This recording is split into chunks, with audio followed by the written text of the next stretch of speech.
Hello and welcome to my tutorial on how to use the sdPBR effect for MMD.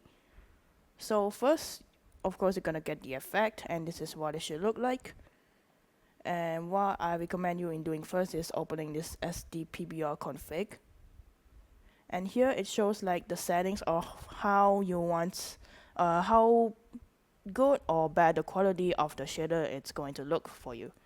So for the general, I just leave it like this. I don't really touch anything and it all still looks good.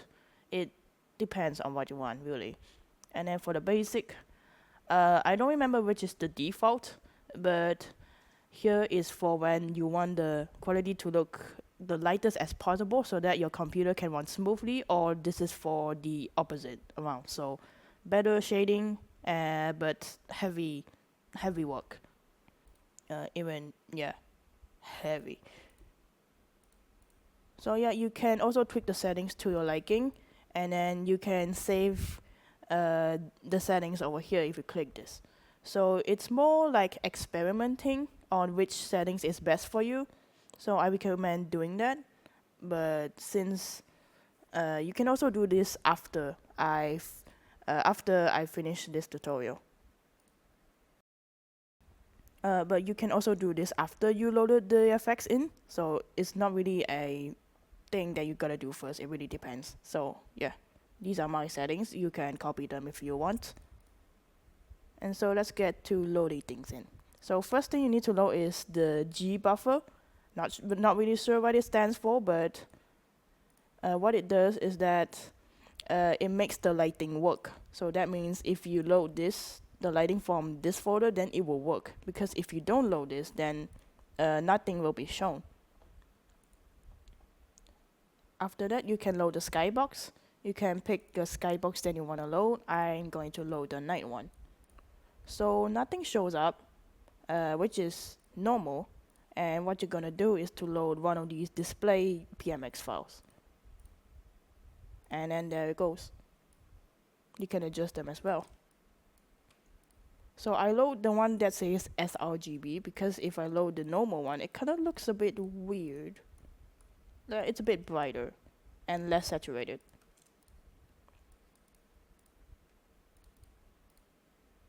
So what the skybox do, the X file, is to make the reflections work on your model if you load the materials in. So next we are going to load the PMX controller. It's going to take a while. Even here it says that you need to load the G buffer. So let's do that.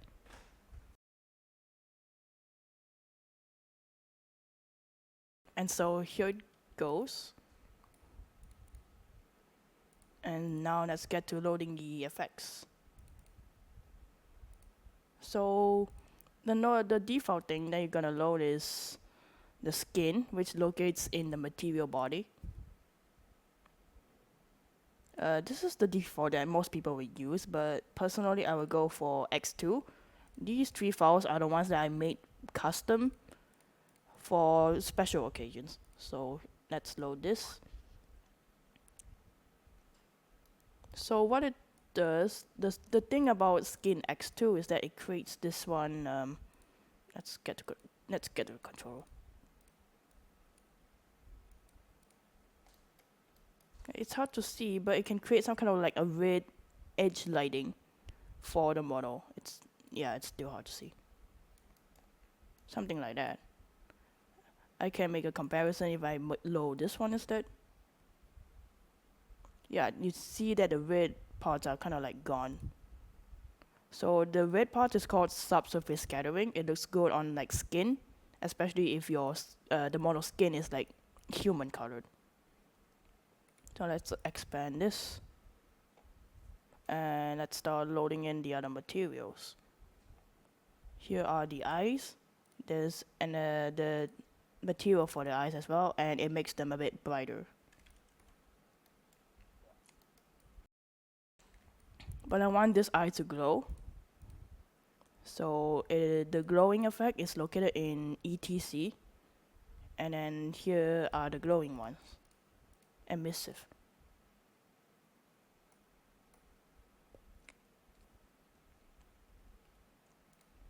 And then for the hair, it's located in body, and then you can choose between these ones. I just use the default one.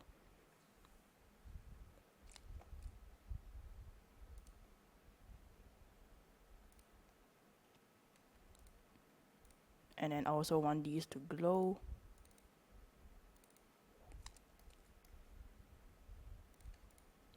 And then these are some of the metal ones. The metal is also located in ETC. You have plastic, screen, some tune even. And so if you use the default metal one, it can look a bit shiny. It's hard to see, but you can see on this nose, it literally reflects the entire skybox. So I just use metal mid. And so there it goes. It looks a bit better if you don't want the thing to like reflect the entire skybox. So here are the other stuff. For this top, I want it has like a bit of like metal texture on it. So what I do is to go back here and to this BG folder. And normally I believe BG stands for background, which means you can load this to like any stage models. But here, what this auto normal does is that it creates a normal map depending on the texture of your model. So if I load this, and there it goes.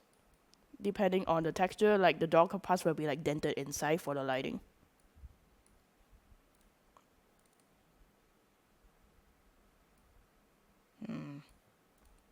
Yeah, I'll go for this.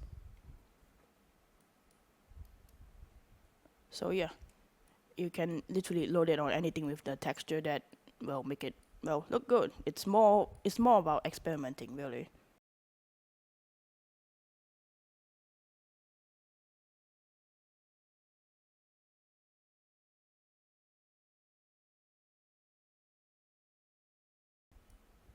And so here we go, guys.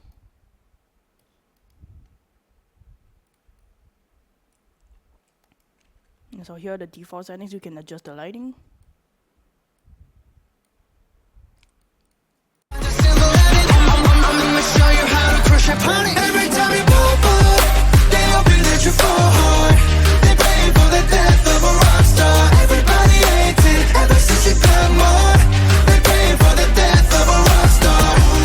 So this is a motion that I'm working on currently, and it's not finished yet. As you can see that the fingers are stiff. So back to the controller. So the first one up here, it means brightness to the like entire thing. This is making everything dark. This is for the lighting to become bright and then become dark. This is for the shading. And then this is auto luminous. If your material in your PMX model has like a high reflection value, and then yeah, it can react. This is for making it dark. This is for making the shading smooth. I don't really use this. And so when it comes to shading, when you open this thing, there's this one bone that is called shadow map C? Shadow map, or shadow map center. And what I recommend you doing with this is that you outside parent this thing to the head. I can't really read. Hold on.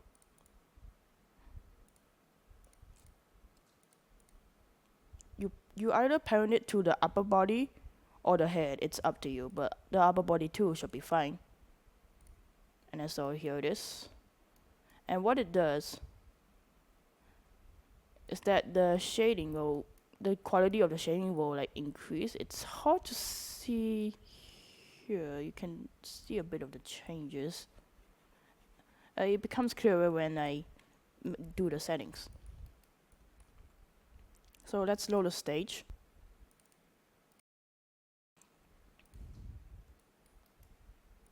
And so you can load the auto normal effect on the stage over here. And it should look good, especially if there's like the texture.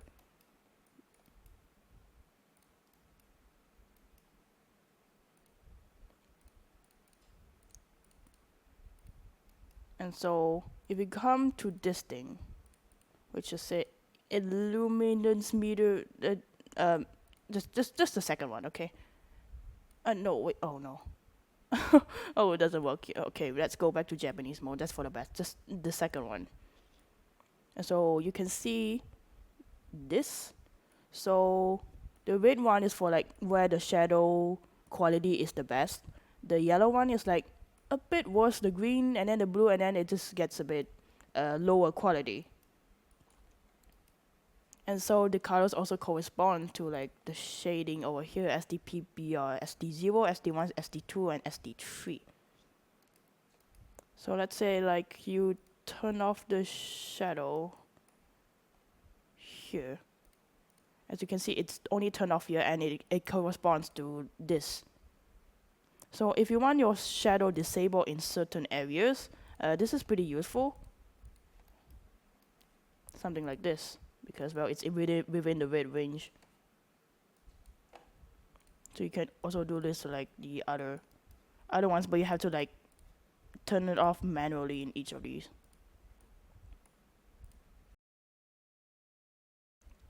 So if we turn this on, this is just a controller for you to see.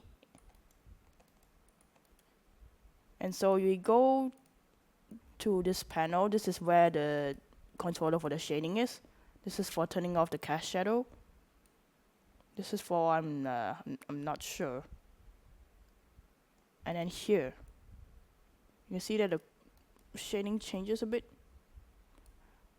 And that is because, well, if we turn this on again, this happens.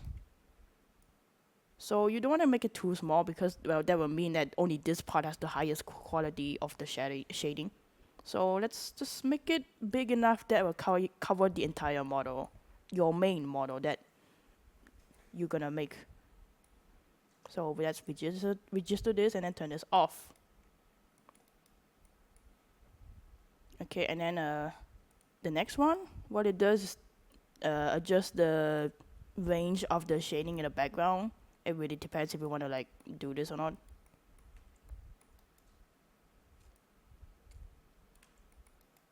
And then the next one is the quality. As you can see, there's a slight change of the shading over here.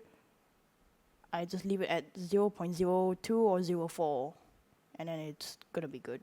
But some areas might also have a weird shading if you do this, so it depends really.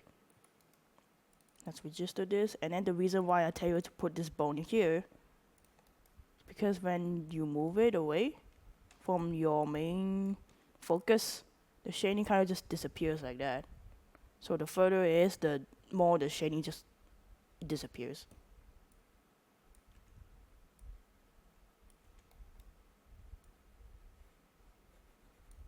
So yeah, that is why it's parented to like the head or the upper body.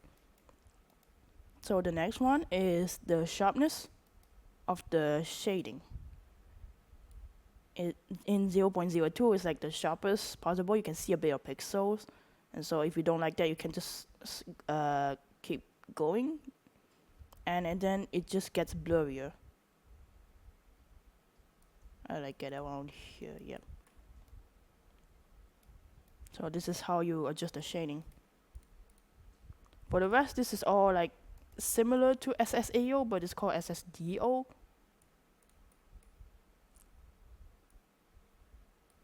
So you can adjust them here. So this is the basic.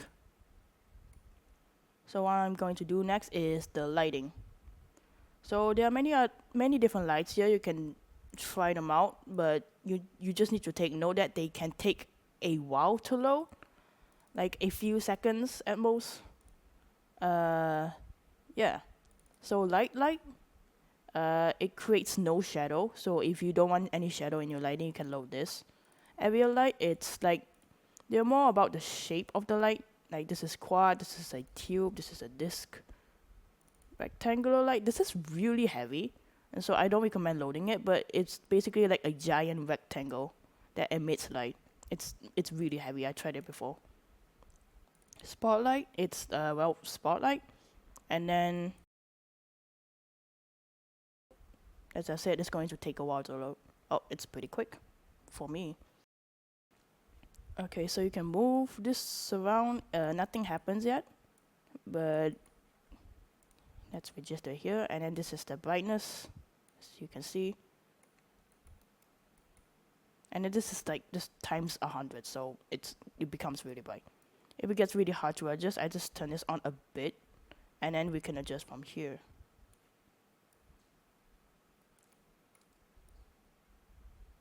As you can see, the red, the intense red lighting, that is the subsurface.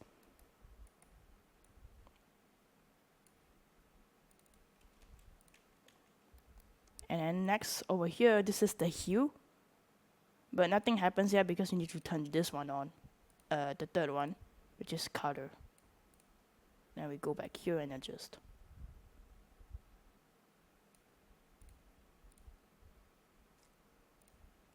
For the rest, I don't really know what they do, like these ones, so I just leave them as they are.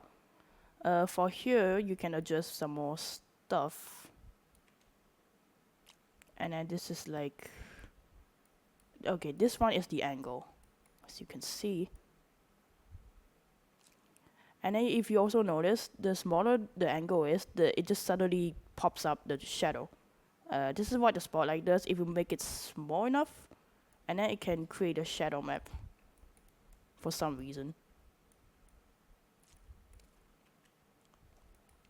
And if you do make the angle smaller, this next one is the blur.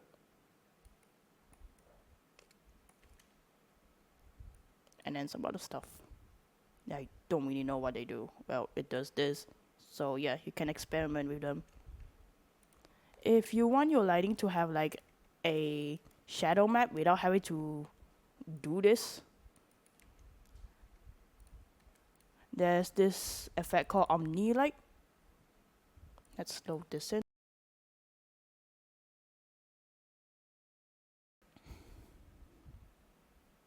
Oh yeah, that takes a bit longer. So let's position this and then load and then adjust the controllers.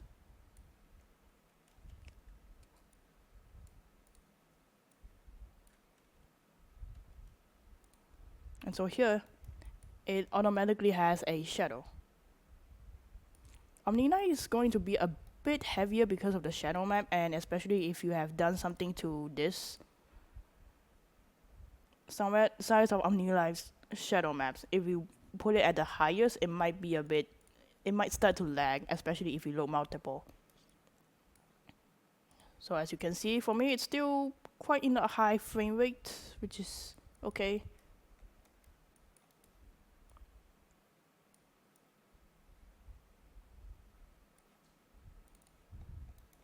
So yeah, this is how it looks like.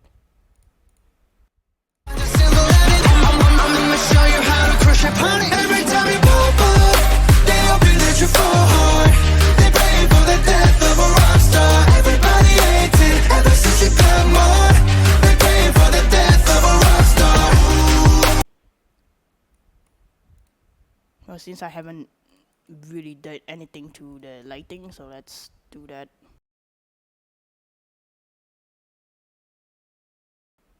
Okay, so next,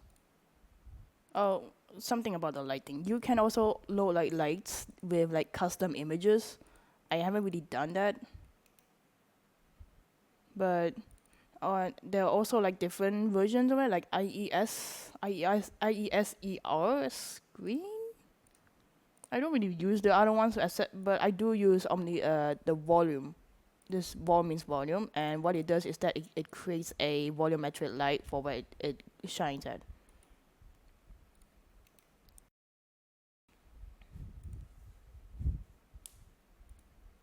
So next one I'm going to show you is the post effects. So the thing about post effects is that you can load them if you are not using sdPBR. For example, if you are using like raycast, power shader, you can still load these, and then these can still work. So the first thing I'm loading is the tone mapper. What it does is making everything a bit more saturated. You can also adjust the transparency, or the opacity if you call it. And so next I load FXAA, and what it does is making the pixelated details smooth. So yeah, you can see that it's a bit smoother now. The next thing is diffusion. This is optional. It just makes things glow a bit, like a soft glow. And then we have color grading. If you load the X file, it's gonna be black, and that is normal. And then so you gotta load the controller, and then you load one of these files. The default makes it default, and then this one is like a bonus, which it makes like the shading blue and the lighting orange, something like this.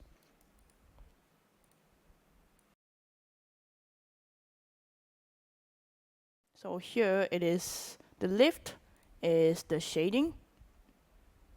So if you adjust the V, then you can adjust the brightness or something. The S is the saturation for the color, and then the H is the hue.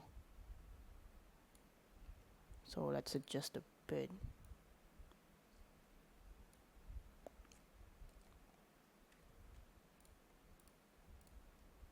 And then the gamma is the midtones.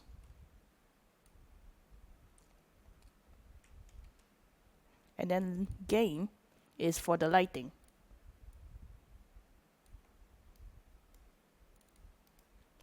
And so here is the temperature. Here it goes warmer, and then here it goes colder. For the rest, I don't really touch them. I think this is to enable the temperature settings, yeah. For the preset, I don't really touch this either, so I'm not sure what it does. Okay. So this is for the comparison, like, so you can see the differences between the default and the settings you adjusted. And this is for, well, this. It might be helpful to you, but I don't know how to read this, so I just leave it off.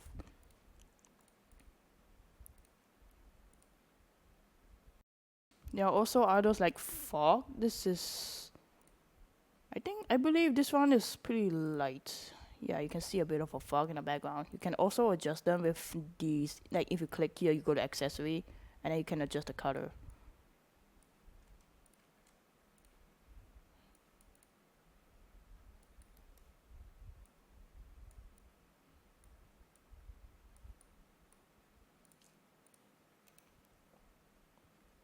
I don't really touch the other ones. There's chroma blur, and what it does is create this color shift kind of effect when something moves. It can get a bit trippy, so if you want it in your video, then it can help depending on what kind of video you make.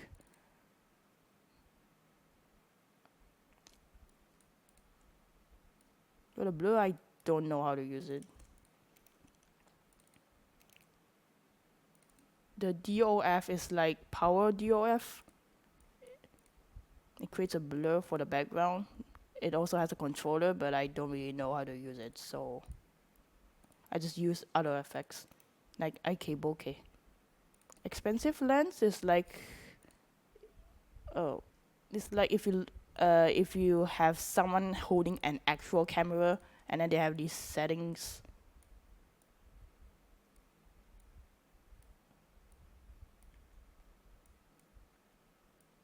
Yeah, it can be fun, but I don't really use it for now.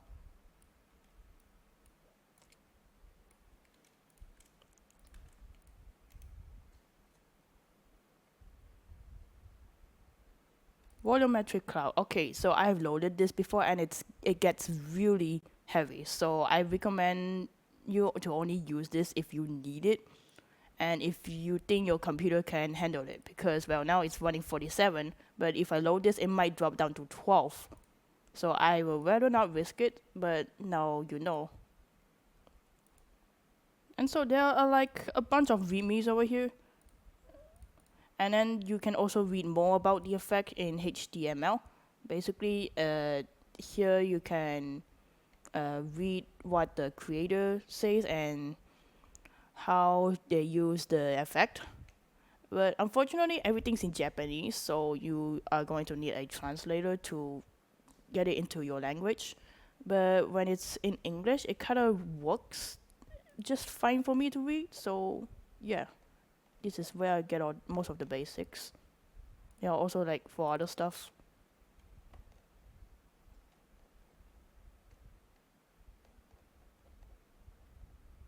And some things get more advanced, which I don't really get into because it's not that important for me for now. But yeah, you can have a read if you want.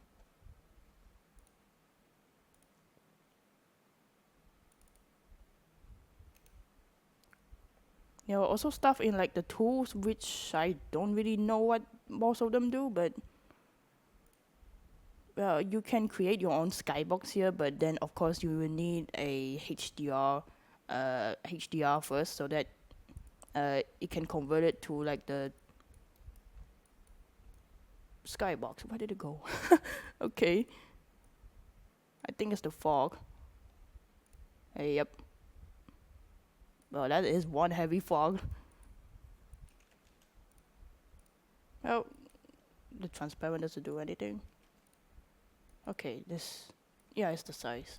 Maybe. Okay. If you want to have a custom skybox, you can go to Polyhaven. And this is where you can get like HDRs that other people have uploaded somewhere behind like a paywall or something. But yeah, you can download these and then you can open this and then load it into it to make it a custom skybox for you, which I keep it all in here. Rooftops, the towers, and then these are the skybox displays. 4K should be just enough. If any higher resolution than that, it might be a bit hard to use. It can even go up to 20K.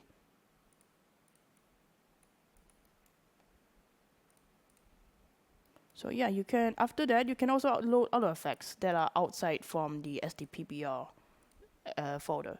Like maybe this autoluminous.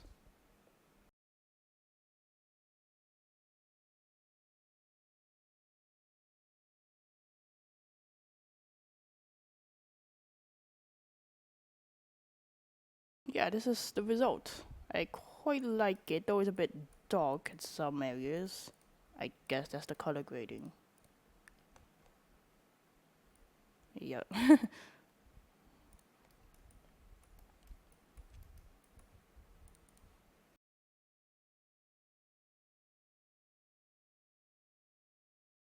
Okay, so the sdPBR also has a water effect, though I don't really use it that much.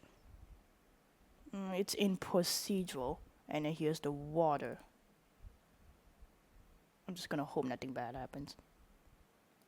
Yeah, there we go. It's a bit weird somehow. I wonder if it's because that is quite small. It does reflect the skybox though, as you can see the stars. It also has an effect, like a controller effect. Material, procedural, and then here it is. It also has a VMD file, which oh, well, I don't know what was that, but okay. Yeah, there it goes again. But well, I guess it also really depends on the stage you use, because this is a bit, well, weird. So yeah. Let's load some other stuff like particle fly. Maybe ikeno over here.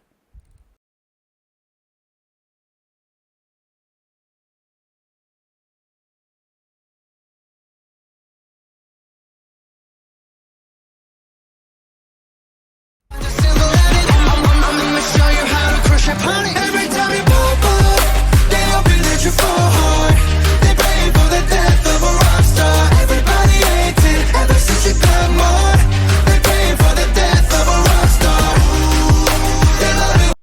yeah, I guess that's it for today. If you have any questions, feel free to ask them in the comments. I'll be happy to help. And so I hope you have a good day.